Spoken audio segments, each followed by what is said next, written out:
Hello, everyone. Welcome to the Time Sphere preview for Dragon Ball Sparking Zero. This is the first time we're doing this, so we don't really have like a cool like tagline or anything to roll into. We're just testing the waters with it. But I did get to play roughly 3 hours of Sparking Zero recently, full build or almost full build. Full build. There still was some stuff that I was not allowed to touch, and I will not be allowed to talk about or specifically just won't be allowed to show. I do have some footage to show too. So if you're watching on YouTube, you will have video. If you're listening somehow, I'm not going to put this out on audio platforms, but if you're listening somehow, you want to see footage, it'll all be in the video.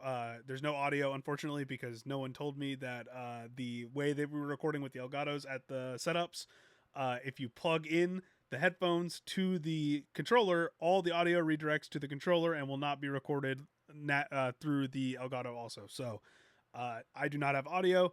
That's a bummer because the audio in this game very good for especially for the sound effects and destruction and stuff. But that doesn't matter. We're going to show you some footage here. I'm going to start rolling. This is me playing through the Tournament of Power tournament, one of the new tournaments that they've added for this game. But yeah, I got to play 3 hours of the game. Right here, we're going to be talking about. I basically just told Xavier to go ham and ask me questions about the game, ask me questions about what he's the most interested in, and we'll go from there. If you are watching this at the time of it being uploaded to YouTube, we are going to be live discussing this throughout the weekend and on our normal live show over on Twitch and also on YouTube. So if you have questions and want to come stop by there, and obviously you're watching this when it came out, then feel free to stop by and ask some questions. I'll see what I can answer. But Xavier, I will hand the reins over to you so you can start asking questions. I'm here to ask the tough questions, the questions that people want to know. You could call me gaming's Walter Cronkite. First off, what I gotta know, because I'm a big fan, obviously, of the Budokai Tenkaichi series, thousands of hours across my entire childhood. I have to know, just off rip, how does the gameplay feel? Is it going to be something that's familiar to like a longtime player like me? Have they made substantial changes? Like, tell me about it. Okay, so on a surface level, and I mean, I'm sure as you can see just through the gameplay that they've already shown and kind of some of the stuff they talked about, it is very much a sequel to Budokai Tenkaichi 3 and just like all the games there. Like it has pretty much everything you're expecting, from how you transform.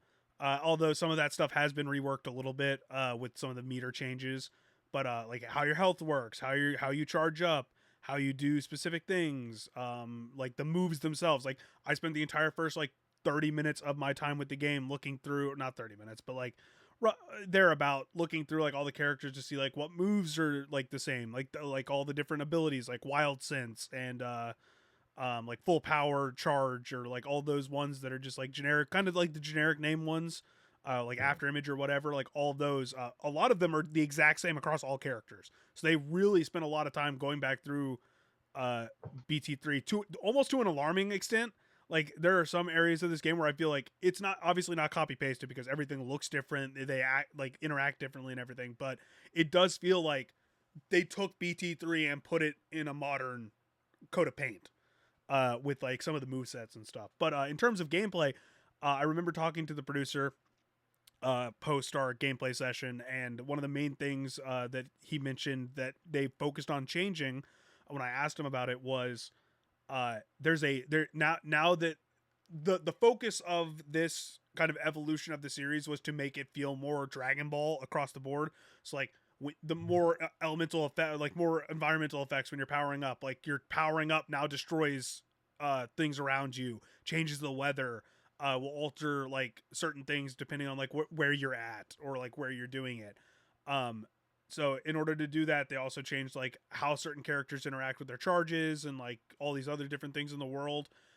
But the main gameplay thing that they've changed, other than like how some of like the guards and like maybe some of like the dodges work, is there is now a fast dash. So back in BT3, if you'll remember, you could only float or kind of like normally run around on the ground, and then you could key dash when you had keys. So you do like an enhanced dash that you could cancel out of at any time. Both of those are still there, but now if you just hit the X button in any direction, you will do a fast dash in that direction. So there's now an extra element of like speed that doesn't waste your key, or you can use it anytime just to move around faster.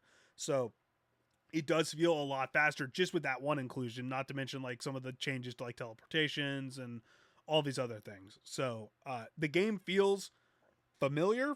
So anybody that played BT3 or any of the other Budokai games, or even some of like Bandai's other arena fighters, it will feel familiar to an extent, but once you start exploring that third dimension, like where you can fly around everywhere, and then like how all the different like mechanics, how the new characters function, how these new abilities function, and everything, that's where the real depth starts to show itself. Like this game is a lot deeper than BT3 just on some of the core changes they made to very basic things, and it's actually really impressive, especially with the main thing that you'll take away from this is that visually this game is stunning. Like all the effects, all the particle effects, all the everything.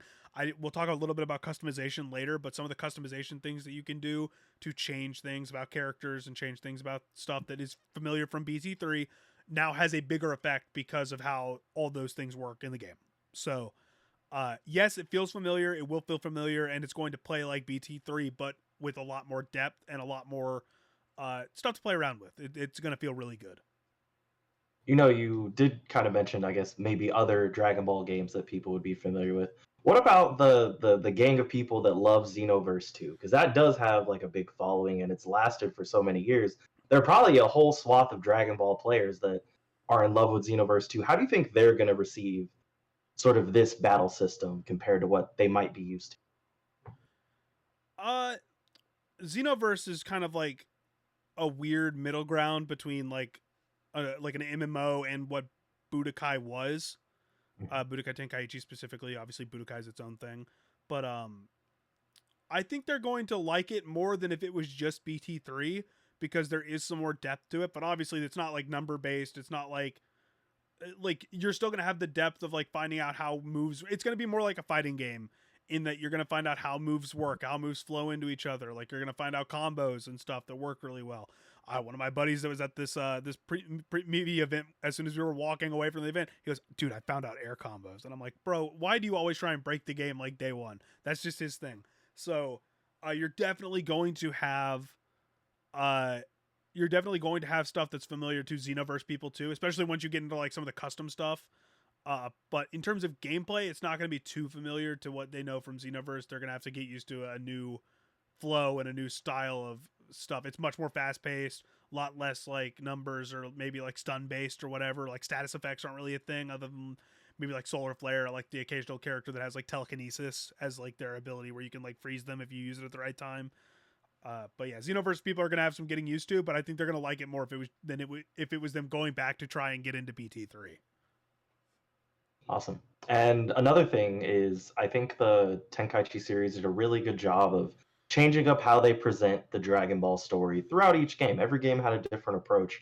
How does Sparking Zero approach its story mode? So we got to spend about an hour with the story mode. So we got 2 hours of kind of free play to kind of do whatever we want across like the various modes that were available to us, including just like looking at the roster or like playing around in free battle. But when it comes to story, we got to play 30 minutes of Goku's story and then 30 minutes of either. We got to pick between Frieza or Goku Black. I picked Frieza because I wanted to see how maybe the story had changed or like the perspective of Frieza in that sense. And the people there at the event recommended trying Frieza's over Goku Black's. I don't know. They didn't specify why, but they said maybe give it a try. So in the way they present it is very much a Dragon Ball game. Like obviously once you're in Goku's story, you're just going through, you're going to start at the Saiyan arc. Like they don't go start at Dragon Ball or anything. You're going to get the same story, but the way it's presented is different, not necessarily in a good way. Just because like it's through like they're not full cutscenes most of the time. It's like still models with like text boxes, which with voice acting. So it's not like dull, but you definitely have lulls in that. There's some like more animated like cuts to frames and panels when you're at a dynamic scene before a fight and after a fight that are a little more visually appealing. But the whole concept of like just going through Goku's story again looks like it's going to be pretty familiar, except for the fact that at least early on, I was able to so we obviously start with the fight against Raditz, or Raditz coming and taking Gohan. Uh, so after Raditz leaves, you have the choice to either go with Piccolo like in the story, or you can go alone. It's the option says go alone. So there is that option, and I pick go alone obviously because I know what happens when you go with Piccolo. But if you choose the go alone option, there's an extra bit of dialogue that's unique to the game. That is Goku talking with Bulma, Roshi, and Krillin about going it alone, and then Krillin deciding to go with Goku, and Roshi and Bulma deciding to tag along earlier. So I thought you might get Roshi to play with too, but you end up just fighting with Krillin. So you get, instead of Piccolo as a tag team, you get Krillin as your second character, which is pretty cool. There's some unique dialogue in the Raditz fight too, like Krillin talking about how outclassed he is and stuff. And then Piccolo will also show up mid fight to kind of like give some banter in the background as like an announcer, and then it will still end the same way of Goku getting hit with the special beam cannon with Raditz, but the lead up to it is much different. So I don't know how much of that is going to actually be in the game. That is the only one that I got to see within my 30 minutes of the Goku story. And then the Frieza segment that I got to play did not have any choices. It was just you're fighting as Frieza against Gohan, Krillin, Piccolo. And then you also get to fight Goku in the next stage. And I got to the point where you're fighting Super Saiyan Goku before we had to end. But there also appears to be scripted segments. So a big part of this game, just like the BT3, is going to be doing certain things to meet unlock requirements for stuff. Like unlocking secret characters by doing specific things, or unlocking like customization options and stuff through very specific methods or stuff. So from what I could tell, there are scripted moments in some of these fights, such as the special beam cannon for the Raditz fight, or Great Ape Vegeta has one. I didn't get to it, but I know other people did.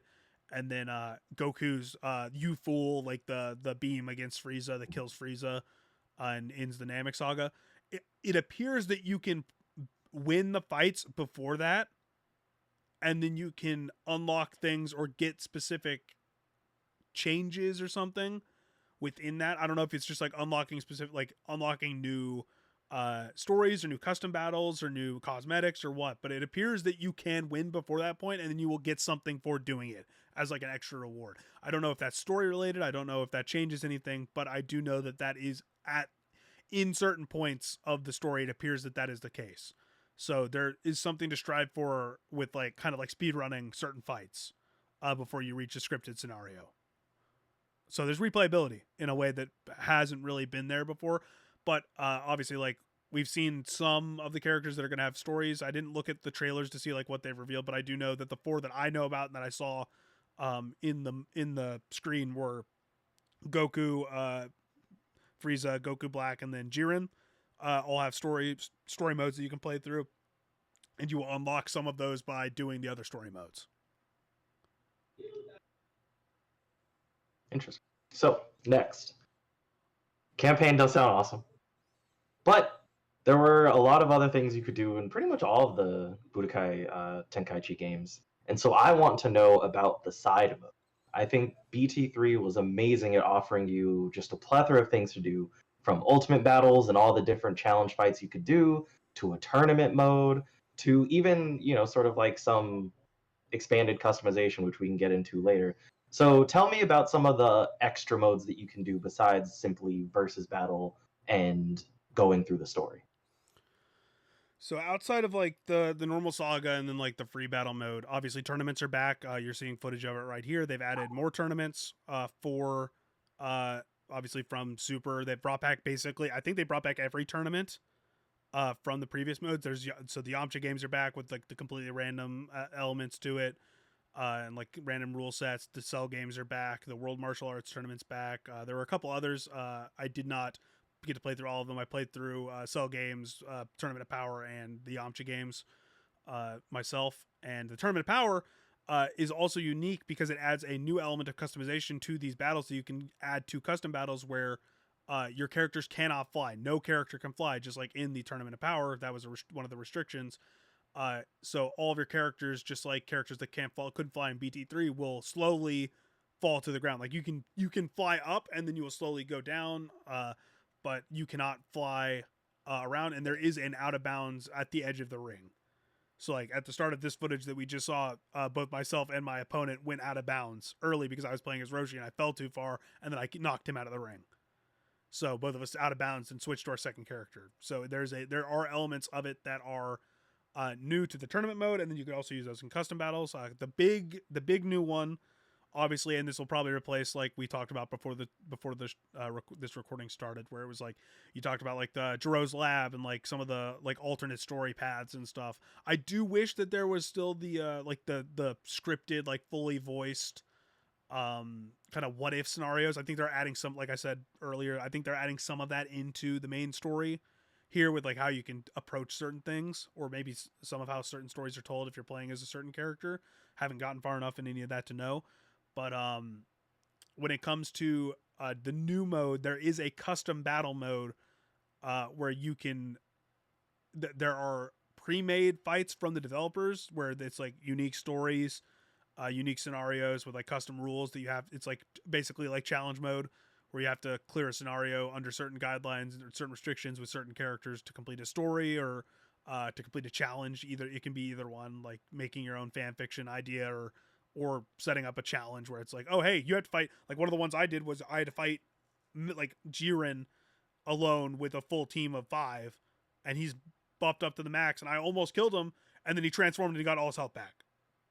Like he transformed to his max power mode that he is at the end of Super, and got all his health back. And then I was like, oh well, now this is a lot harder. I still ended up winning it, but it was a lot harder after that point. So there are a lot of those kind of things. There was one which I'll show some footage of now, actually, because this recording just ended. But there is a there's one where Birder is basically like testing his metal as the fastest in the universe, and because of that you end up fighting I can't remember her name. I'll see it in a second when I see the unpaused screen here, but the you see it as a like basically a challenge to yourself for, okay, here's just you're playing as Birder against 3 other characters alone, and Birder doesn't have any boost. Maybe you can bring customization into. I obviously didn't get it too far into customization myself with the limited time I had with the game, but you're fighting.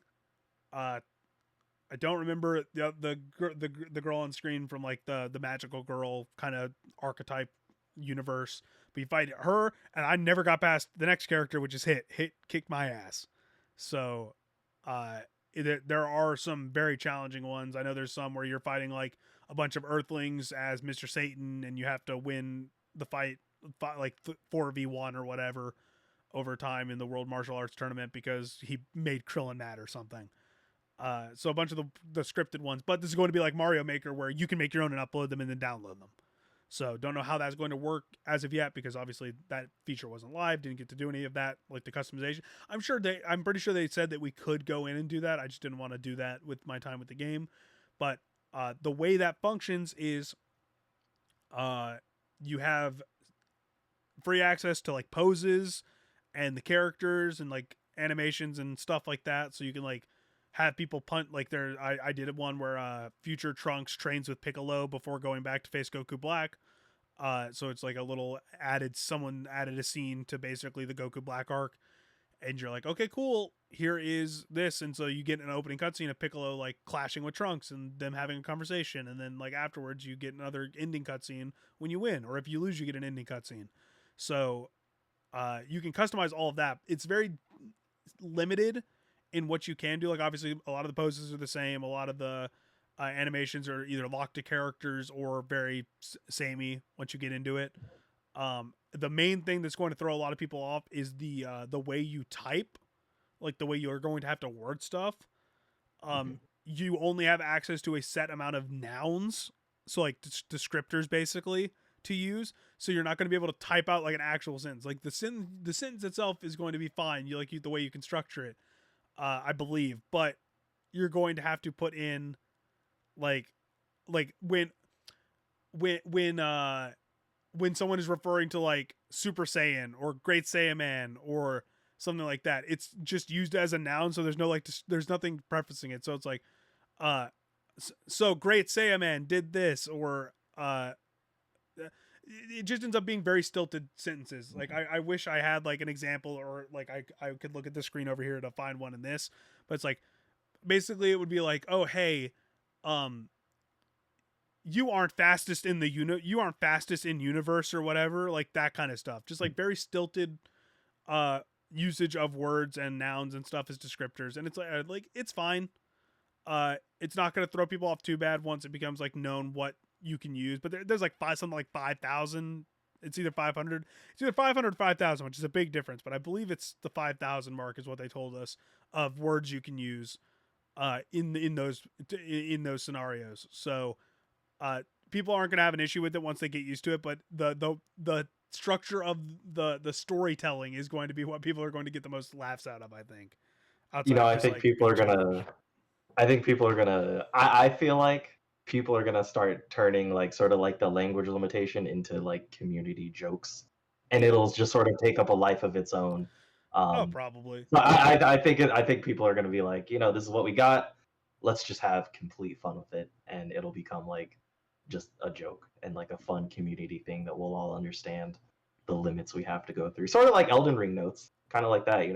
They have their own little in jokes, and they only get like a couple phrases. So I do also want to mention now because I just saw it happen on the screen. Another gameplay change is when you when you full power charged in BT3, obviously like your bar turned blue, and you got access to more power, and like some characters could like teleport around freely and stuff. So there was like different mechanics that happened to that. There is that kind of like full power mode or whatever in this too, which is basically like you have unlimited energy and you can use your suit and you have access to your super. So just wanted to bring that up as like another gameplay change, like just a slight difference in like how that mode works. Didn't get to test it with a lot of characters, but it is it has returned with like some slight changes. another thing I would love to know is how character customization is, because yet again, going back to BT3, I thought BT3 had some awesome character customization, especially for the time, where you could unlock the different Patara earrings and put them on characters to give them like maybe extra moves or different status buffs, or even just something as little as like changing the color of their aura when they power up. So, is there customization like that where you can alter the character's abilities and stats and maybe some of the looks, or have they kind of pulled back from that? Can you tell me about that? As far as I can tell, because I didn't get too far and I didn't even go into the customization menu myself. Um, as far as I can tell, there is no pullback on the customization. It's all very much a uh, it's all very like I said with the gameplay. It's all very much pulled from BT3. So I assume that there's going to be like aura color changes, and like you can give flight to characters who can't fly. You can give different like power ups and boosts and stuff, because I was unlocking a lot of that stuff through completing tournaments and completing some of these custom battles, which is another thing we'll talk about here about like content unlocking and stuff. But uh, it doesn't appear that there is any pullback on it. I don't know how much new stuff they've added. I do know that there are costumes, including new costumes for characters. Like Tien is in his costume from Super. I know that there's obviously a bunch of new characters that didn't have other costumes in, like they weren't in BT3, so we don't know what costumes they might have. But I do believe that there will be more customization in terms of like costumes and stuff, or how you unlock alternate costumes and everything. I mean, even with moves, I just put on Goku's story mode. I don't believe this is going to be a thing that you can unlock, but just like in like other fighting games where it's like story mode progression unlocks new moves or whatever. Like this version of Goku that's fighting Raditz right now obviously doesn't know the Spirit Bomb. He's still a version of Goku early, but he's using Super Kamehameha as his ultimate, or as a super move, his final attack or whatever. So with that in mind, like cool, like so like just there in that gameplay, I unlocked a new outfit. I unlocked outfit 3 for early Goku. So you're gonna unlock outfits through progression. There's gonna be new outfits, I would assume, for some of these characters, that especially the ones that are new to the game itself. that we haven't seen before, like damaged outfits or whatever, maybe just alternate colors that you can change around. Don't know the level of that customization. Didn't get too far into it because I didn't know what we had unlocked and what we didn't. But to that extent, it doesn't look like they're pulling anything back. They didn't say anything about pulling it back. They didn't say anything about like not adding more options. I just don't think a lot of people dove too far into it, other than maybe to just mess around towards the end. And so next, I kind of want to go into some of the online components. So first off, I need to ask, is there crossplay? According to Bandai, in like statements prior, I don't think anybody in our group asked about that because the focus wasn't on online, because that's not where the majority of this game is going to live. In my opinion, like there's going to be a big online community, but that was never where these kind of like arena fighters have like their strength, is kind of the single player stuff. But online play will not have crossplay at launch. I wish I would have known that was already a known quantity before, and I feel stupid for not remembering to ask the Bandai reps just while we were there, because they would have had the answers on hand. So my guess would be there's just not going to be crossplay or cross progression. I just don't think that's a thing. Obviously, like Xenoverse doesn't have it, and it's been out for like they're still updating that game, and it has been, and it just isn't getting crossplay. At least it has cross match, so I think you can play against, like fight against other players from other platforms. So there is hope that crossplay in terms of battling might happen, which I believe is the only real online mode that this has, other than sharing maps and stuff for the custom battle and cut like scenarios for the custom battle. So that's something I do want to ask and know more about, and I wish I would have, because I'm interested to know if they have a plan to bring that to the game in terms of just like battles, or if they're going to bring it like fully across, or if they're just going to make it ancillary to platforms. Because that'd be kind of a bummer if that's the case, because obviously there's going to be a huge PlayStation base for this game. It's coming to Xbox too, so the Xbox players are going to be very limited in like their player base, because this is not like a game that's tied. This franchise is not tied to Xbox for the most part. And then So plan obviously it'll be on accordingly. PC. Yeah, plan accordingly. Coordinate with your Please friends. Yeah. be like, hey, are you getting it on PlayStation, or are you getting it on PC, or are you getting it on Xbox? Like, uh, just plan accordingly, because with the track record of Dragon Ball games, including like Fighters Z and Xenoverse, probably should just expect that unfortunately crossplay will not come, and you will not be able to download custom scenarios from other platforms either. So we'll see how that goes. I also really want to see what the modders do with that custom scenario mode. That'll be really interesting once we get into that. Definitely blow that one up pretty nice. So you mentioned, kind of being able to share your scenarios and then just kind of like fight against other people. Is there any other online modes? Is there like a tournament mode we can do? Like, do you have any insight into, I guess, what the I online experience is going to be? I don't want to put words into Bandai's mouth. I don't know if there are online tournament modes, like you could run like the Cell Games bracket or something, or custom tournaments. I believe you can. I think that was even a thing in BT3, where you could run online like small, like 6 to 8 person tournaments or whatever.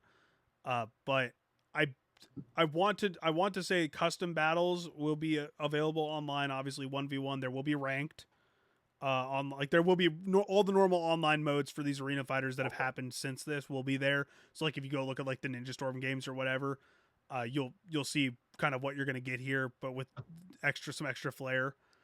And then I know that the main thing, and it was something that the producer talked about, was hey, the main mode is basically going to be like the limitation mode. So you're going to be doing your normal fights, and then you're going to have to build a team of 5 out from. There's going to be the single battle mode where it's just character versus character, and then there's going to be the team battle mode, which is you have to build out a team using a certain amount of points.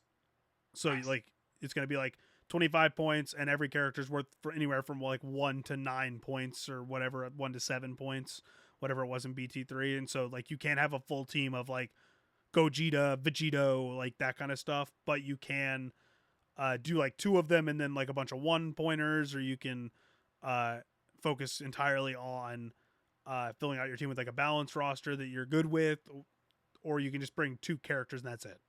Like just going to be complete freedom when it comes to that stuff outside of like some custom rules or whatever. So we didn't really talk a lot about online during the session, but that is like my insight into what I think is happening, what I think might be there, and then like what we know is going to be there. All right. So I have a couple more topics. These questions, you can just say I don't know. You can say whatever. Is Whis in the game? And is Whis just too powerful to include in Dragon Ball I Zero? believe Whis is in the game. I'd have to go look at the roster real quick. I can scrub through. I know Beerus is there. Weirdly enough, none of the other like Choppa or none of the other gods. I mean, obviously they haven't Yeah, been I like noticed shown. that. Yeah.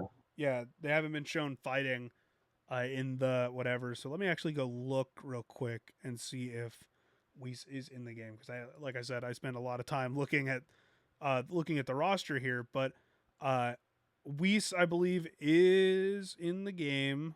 He's at least like there as like a character. I know that for a fact. I'm trying to find Beerus really quickly because they stacked this roster basically like in almost canonical. I say canonical. Whis is playable. Yes, he is playable. Um, he is one of the first two characters in the Perfect. slots for the super lineup. But so Whis is playable. I did not play as Whis. I think I fought him once and got my ass handed to me in like a TN story mode or something. In the custom battles, but that is to be expected. So, uh, yeah, Whis is playable, which I think is the first time he's been playable in. He might have been playable in like Xenoverse or something, but whatever. Xenoverse is like very strange in how they make other characters playable. Either way, Whis is playable in this game. Yes. Awesome. And another thing, another character, or a lot of characters actually. GT was just revealed, and as the voice of the people, there's no Dragon Ball representation. It seems. I am very Uh, sad. I am very is there sad. is do they have DLC plans in the Okay, future, or what's going on? Because let's get it. no Dragon Ball is a Let big let's get into the roster talk and like the DLC talk. So let's get into it. roster cuts. Uh, so they added a lot of super stuff. Obviously, this is the first time super's been like super was not a thing in. I mean, Kai wasn't even. Kai was barely becoming a thing when BT3 launched. So obviously, super wasn't even around. But uh, so they added a ton of super characters. I don't think they cut. So the only GT character they cut was Super 17. Oh no, Nova Shinron too. Yeah, Nova. Yep. Yeah, so the two of them are gone. But Dragon Ball got axed, man. Like I think it's just Kid Goku. I'd have to go double check, and I'm not going to do that because that'd take me scrubbing. But like, I believe it's just Kid Goku from Dragon Ball because there's Yeah, no BT3 had a lot of Dragon Ball yeah representation. because Chi Chi's gone, Pilaf's gone, Grandpa Gohan, Devilman, Ader, um, God, like all I DB was Piccolo. yeah no like OG King Piccolo. Piccolo's not there. Yeah, none of them. None of General Blue, General Tao's not even there. Like none of them. Like GT got included in that last trailer, and most of the GT characters that were in that last trailer were the GT reps in BT3 minus the two we talked about, maybe a couple others that were missing. But Dragon Ball basically got everybody axed. Like I mean everybody. And when it comes to DLC plans, we did talk about that in like our interview with the producer. Someone asked about like DLC plans or like what content we might see in the future. So I can say now, and if I can't, then I guess you'll see a cut here. Ooh, spooky cut. If that's the case, but if it is cut, so the final character that they're going to reveal as the pre-order bonus for this game is going to be Dragon Ball Mini or a Goku Mini from Daima. He is in the game. We did not get to play as him. We did not get to inspect his character profile. That's the only thing I can't show you in footage. That is playing right now that we're talking over. So what that means for DLC is the main plans right now are 3 waves of DLC that they've confirmed to us, not to the public yet. That is going to be Dragon Ball Super Heroes or Dragon Ball Super Hero, the movies. So we're going to get Gohan Beast, Orange Piccolo, whatever that form is called. I don't even remember this actual canonical name. Like all the the new bots, Cell Max, that kind of stuff. Probably, I don't know if they're gonna do like Kid Pan, but we'll see how that goes. Um, so we'll get that, and then maybe we'll get Teen Trunks and Teen Goten too. I doubt it. And then we are going to get a Daima DLC. However, they're going to split this up into 3 waves. Hasn't been explained yet, but they're going to do basically like Superhero plus Daima are going to be the focus of the 2 DLCs. They haven't said anything about Dragon Ball. I didn't even pay attention to like the cuts as much as I was thinking. I wish I would have, because I would have asked about if Dragon Ball was going to have that. I'll probably ask that in a follow up later.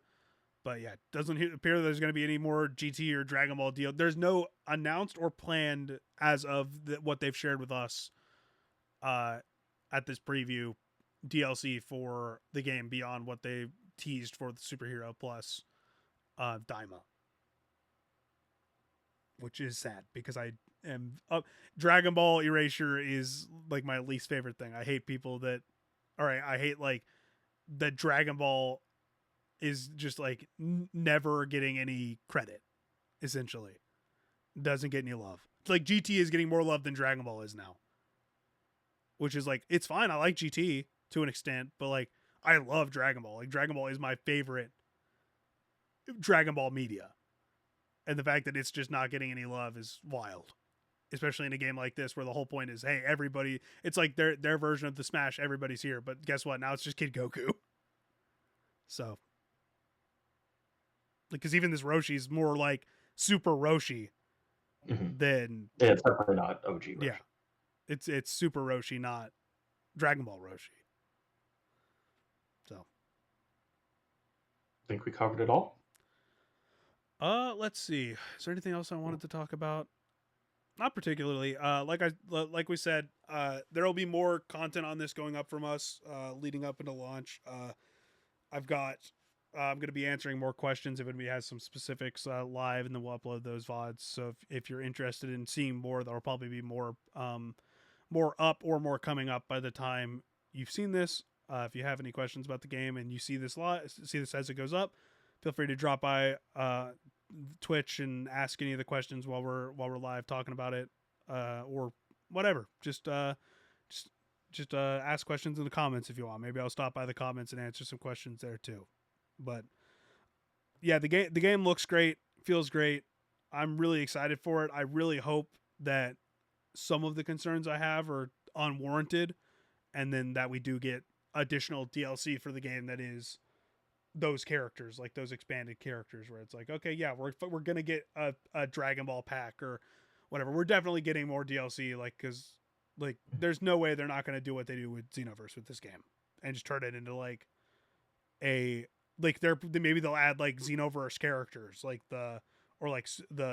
maybe they'll add alternate characters from like the heroes stuff. I doubt they'll do that, but just like Xenoverse stuff, like some of the villains that are like canonical to that game, or maybe we'll get more manga stuff. Maybe we'll get more stuff as like, obviously we're gonna get more Diamond stuff, but if Super comes back as an anime, maybe we'll get some stuff from those future arcs, maybe Dragon Ball stuff. Who knows?